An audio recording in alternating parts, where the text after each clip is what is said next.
Mit diesen 7 Tipps zum Grünmischen möchte ich dich einladen, so die ganze Vielfalt an grünen Farbtönen zu erkunden. Mit den Wasserfarben, die du wahrscheinlich schon hast. Hallo, ich bin Barbara Grünenfelder. Ich gebe seit vielen Jahren Urban Sketching Kurse in der Region Bern und online. Und ich liebe dieses Grün und all diese Grünnuancen. Ich mache mir hier eine Mischtabelle, so für eine Vorauswahl, welche Farbe ich mit welcher ausprobieren möchte. Oder mal für einen Überblick, was da alles für Grüntöne möglich sind. Ich liste hier mal ein paar Gelb, Orange, Ocker, Gelb-Grüntöne oben nach rechts auf und links hinunter ein paar Blau-Grüntöne. Ich mische direkt auf dem Blatt, damit es da nicht so viel zu tun und auszuwaschen und so gibt. Also ich gebe da mal saftige Gelbtupfen, Zitronengelb drauf und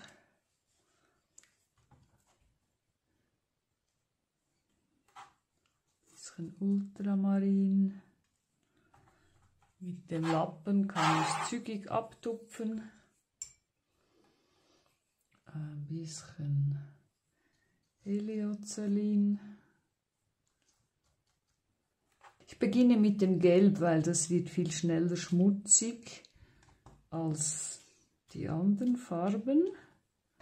Es gibt Farben, die färben enorm, da muss man vorsichtig sein mit Mischen. Phthalo-Grün ist auch so eine. Indischgelb als rotstichiges Gelb. Man sieht hier schon deutlich, wie es hier viel grüner wird und hier eher graustichig.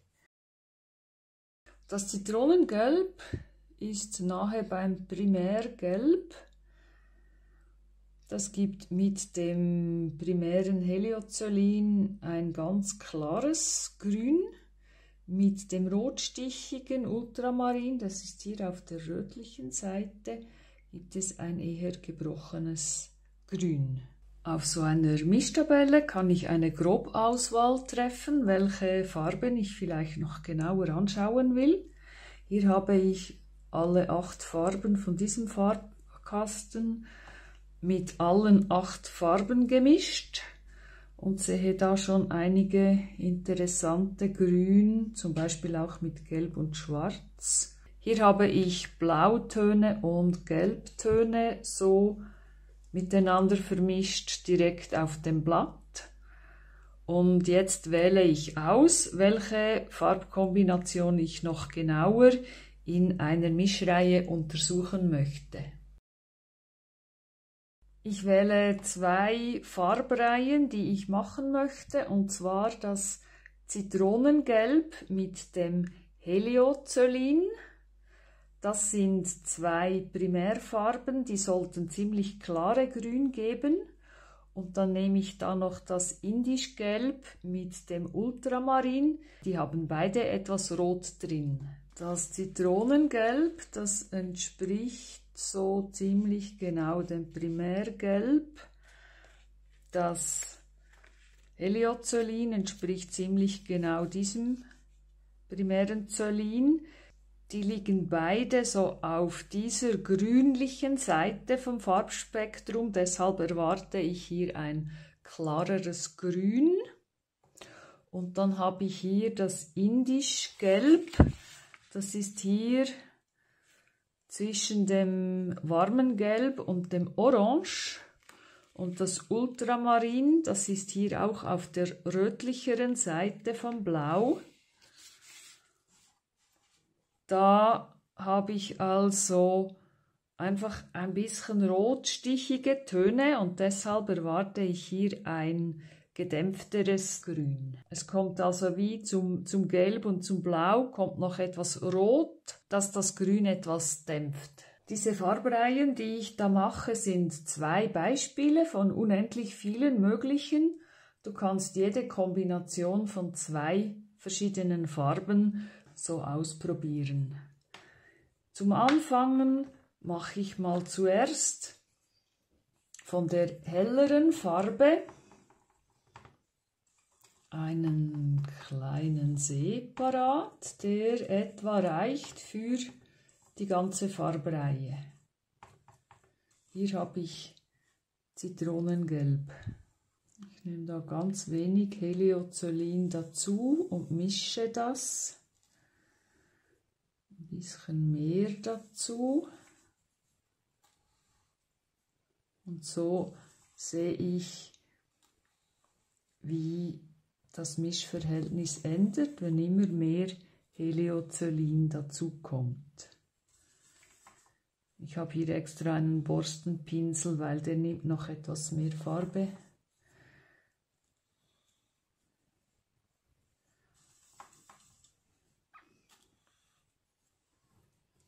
Das geht aber auch mit jedem normalen Pinsel.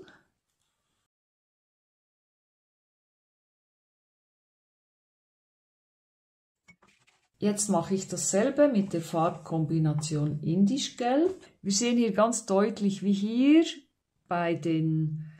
zwischen dem Zitronengelb und dem Heliocyanin ganz klare Grüne entstanden sind. Und hier zwischen dem warmen Gelb, dem Indischgelb und dem Ultramarin sind mehr gebrochene Grüntöne entstanden oder so sehr olivgrüne. Hier geht es so auch ins Tannengrün-Blau. Hier sieht man noch, wie das Ultramarin gern granuliert. Das ist bei Landschaften, die so ein bisschen Struktur haben, manchmal auch noch günstig.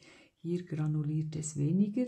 Und so könnte man auch Zitronengelb mit Ultramarin oder Indischgelb mit Cyanin oder Ocher mit verschiedenen Blautönen oder so verschiedenste Kombinationen ausprobieren und sehen, wie viele Grüntöne da möglich sind. In vielen Farbkästen ist so ein knalliges Grün. Häufig ist es Phthalo-Grün, PG7. Als Einzelfarbe ist es sehr selten brauchbar, aber es ist eine tolle Mischfarbe, weil es noch ein klareres Grün gibt als Zitronengelb und Cyaninblau. Es ist klarer als diese Mischfarben, die ich damit erreichen kann. Es lässt sich mit verschiedenen Gelb-, Blau- und Rottönen zu einer unglaublichen Vielfalt an Grüntönen mischen. Und mit Mischreihen, wie beim vorherigen Tipp, kannst du das erkunden. Ich mache hier ein Beispiel.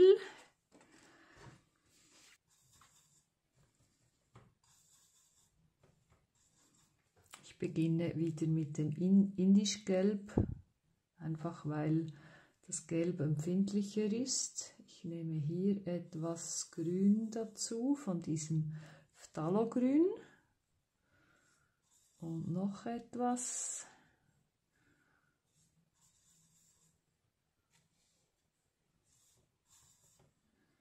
Und da bekomme ich ganz brauchbare Grüntöne. Dasselbe kann ich ausprobieren mit Blau, mit Rottönen.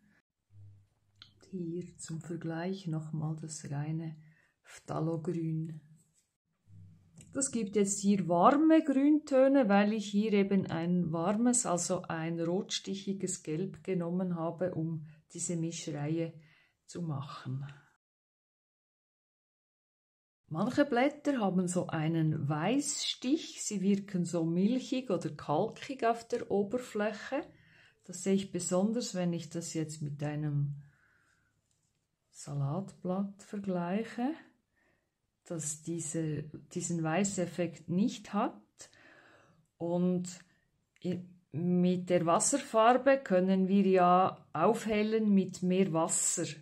Aber dieses kalkige Weiß da oder dieses milchige Weiß, das kommt noch deutlicher, wenn wir Deckweiß benutzen oder sonst ein Pigment, das diese weißliche Farbe hat.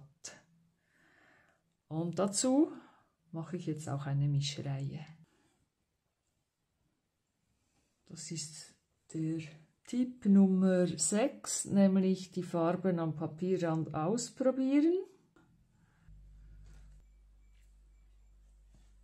Ja, und so lässt sich das mit Farbflecken erkunden. Das ist Übungssache. Ich persönlich habe ein paar Lieblingsgrün, die ich direkt aus dem Napf verwenden kann. Oder ich kann sie mit Palettendreck abtönen. Da habe ich meistens eine große Vielfalt.